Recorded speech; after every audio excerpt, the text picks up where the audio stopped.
Hey, I'm Jason Creel. I want to touch base on a question that I received recently.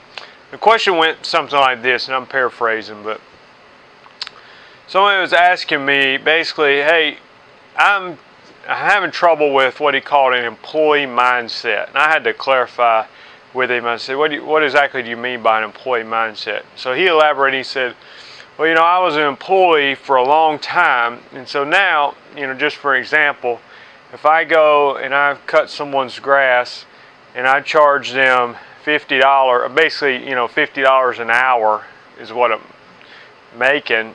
He said, I have a hard time with that because I've been an employee for so long, and let's say you're making $18 an hour and 2 weeks paid vacation and some benefits. Well, now I'm charging $50 an hour. And so he said, I just have a hard time with that. How do I overcome this employee mindset of, in a way, feeling a little bit bad that I'm charging so much? So I hope the question makes sense. But I replied and I asked him, I said, would you mind if I just shot a video and sort of discuss this? And he said that was fine. So let's talk about that. Now, I know for me personally, I've been an employee and self-employed, both, and there is a totally different mindset. I'm not a great employee. I just admit that. I've finally come to understand that. But I know at one point I had a job, and I'm not going to say what industry it is, but it was a service industry. I was being paid $10 an hour. I would perform the service that we offered, and I was charging, my company would charge, somewhere in the neighborhood of $1,000 to $1,500, and for the service. Now they paid a salesperson a commission on that, probably 15-18% or so, and then I was paid $10 an hour, working by myself. Take about 4 hours. We charge the customers $1,500. Sometimes more, sometimes less. So I thought, it didn't take long of doing that. I mean, I had the invoice in my hand, I believe, and so I knew what they were being charged. I knew what I was being paid. Let's say it took 4 hours. I said, I got $40. We just billed a customer $1,500, and I did the work. So hey, I mean, that, be honest, that helped push me to self-employment. So, and I know that wasn't a great job, and there's a lot of jobs out there where the employees are paid much better, and this was a very profitable for the company, I guess. So, but I would say if you have that mindset, one, I don't know how to fix it. I mean, I don't know how to make, I would say it's probably a struggle for people who's been an employee for a long time, and perhaps an employee in a job that they enjoyed and felt like they were paid a fair wage, then it would be a bigger struggle. But my encouragement to him was only that basically you'll have to overcome that mindset, or at least price your services differently to be able to make it long term. I mean, if you charging someone $50 an hour to mow the grass is not outrageous by any means. When you consider the amount of money that you have invested in equipment, the amount of money that comes to maintain equipment, for marketing, for employees if you have that, your gas and insurance and all the things that go along with managing a business, and on top of that, turn around at the end of the year and paying self-employment tax on what you've made.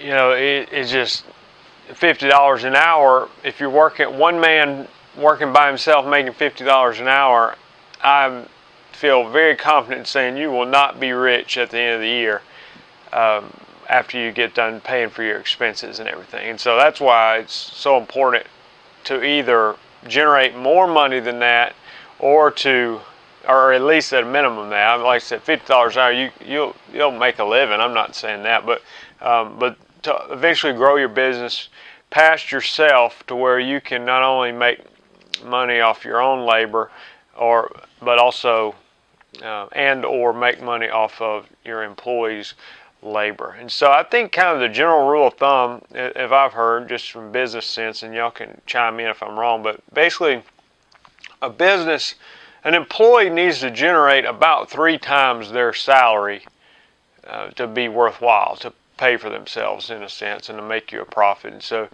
if you're paying someone $15 an hour, they need to be making you at least $45 an hour for it to make sense for you as a business. And so anyway, so the employee mindset is something you may struggle with. So I think if you come up, I don't think, I guess what I would encourage on is I don't think many customers struggle with that. I mean, they understand, at least most of them. Now, there's some that are out there just wanting something cheap, what's best for them, and could care less about you as a person or your business.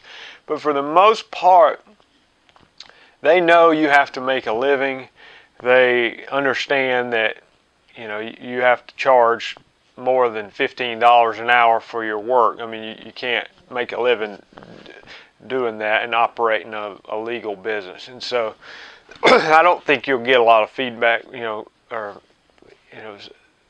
negative comments from the customer for charging those rates. Now, you can obviously go overboard, and I think the way you tell if your prices are too high, too low, I mean, one key way to tell is how many customers are you losing or getting. So when you go put in a bid on a yard, if you're getting all of the ones you bid on, then your prices may be too low. You might need to go up. If you get almost none of them, you're either a bad salesperson or possibly your prices are too high. And so there is a range of where your prices can be, but I think it's fairly high in most of the time, and customers understand that. It's the convenience of paying for lawn care, and it's part of today's society for many people. I think one other topic I wanted to mention briefly that I think somewhat relates, and this is something that I had to overcome in my mind. I feel like one of the mistakes I made in my lawn care business was that I thought most people make buying decisions like I make buying decisions. Well, that's incorrect.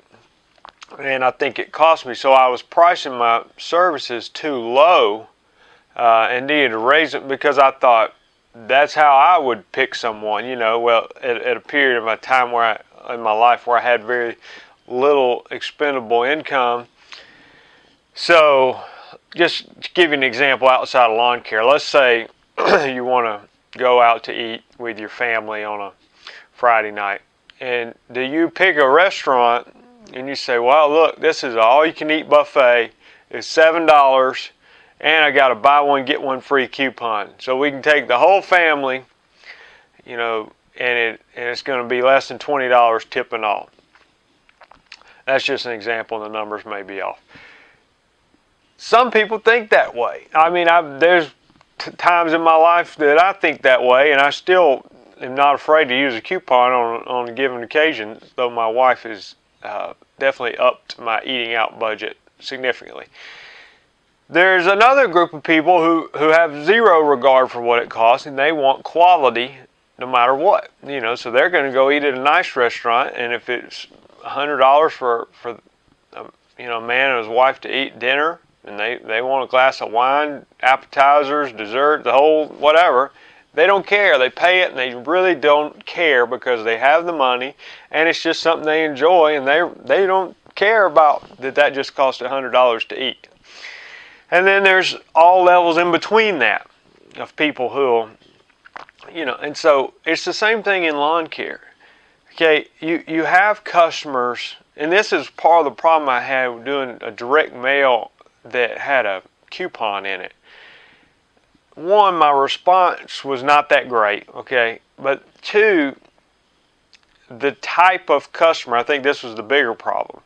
The type of customer I got who opens up the monthly coupon mailer and flips through the coupons and says, where can I find a deal, is more likely somebody who's just wanting to take that one-time coupon offer and use that and then cancel their service and say, okay, I got my one coupon out of, Well, that's not how we build a lawn business. We're looking for a long-term commitment from someone. And so I'm not saying don't offer a one-time deal to try to grow your business. I'm doing that now, offering half off your first lawn treatment. But at the same time, I'm not out there targeting coupon customers. I'm doing that a lot of times to try to close the deal when I get in front of a customer. So it's the type of customer you're out there after. And if you're a coupon person and you're wanting to go the all-you-can-eat buffet for $7, that's fine. But understand that's not the kind of customer you're probably going to want to build your lawn business around. You want to build it around the $100 dinner customer, or a lot of levels in between. But you definitely want to stay away, or at least not build it primarily around the coupon customer. And so if that's how you think, you got to understand that's not how everyone thinks. So don't think, well, I got to price it cheap if I'm going to get their business. The psychology of marketing. I mean, many times when you price it cheap, a higher end customer sees a cheap price as a bad thing. They're like, it's too cheap. I'm not using them. They're definitely not calling them. And they'll see a high price as a good thing. Oh yeah, charges a lot. I bet you his service will be great. I'm not saying everybody thinks that way, but there is psychology in marketing. And you definitely don't want your prices being too cheap, because it screams out to the customer, for better or for worse. I'm not saying it's true. I'm just saying what it communicates is that the service is not going to be as good because it's so cheap. But hey, I don't care. I'd rather pay cheap and get worse service. Well, there are people out there like that, but it's not who you want to build your business around. So I hope this is helpful. The key is, again, keep the prices up. I mean, at least middle range. I'm fine being middle upper. I'm fine giving quotes to some people and them saying, well, I think you're a little too high. I'm going to shop around a little bit. You don't want that being said every time you give a quote. But if that happens occasionally, you know what? That's okay. You'd rather build your business with the right customers that are profitable than, just get a ton of customers, but not the kind not very profitable ones. Then you're out there working yourself to death and not really generating that much of a profit. So keep that in mind, and you gotta structure your business. You gotta present yourself in a way that communicates to the customer that, hey, I'm worth a little bit higher price. So there's plenty of customers out there who'll pay it. Hope that helps. Thanks.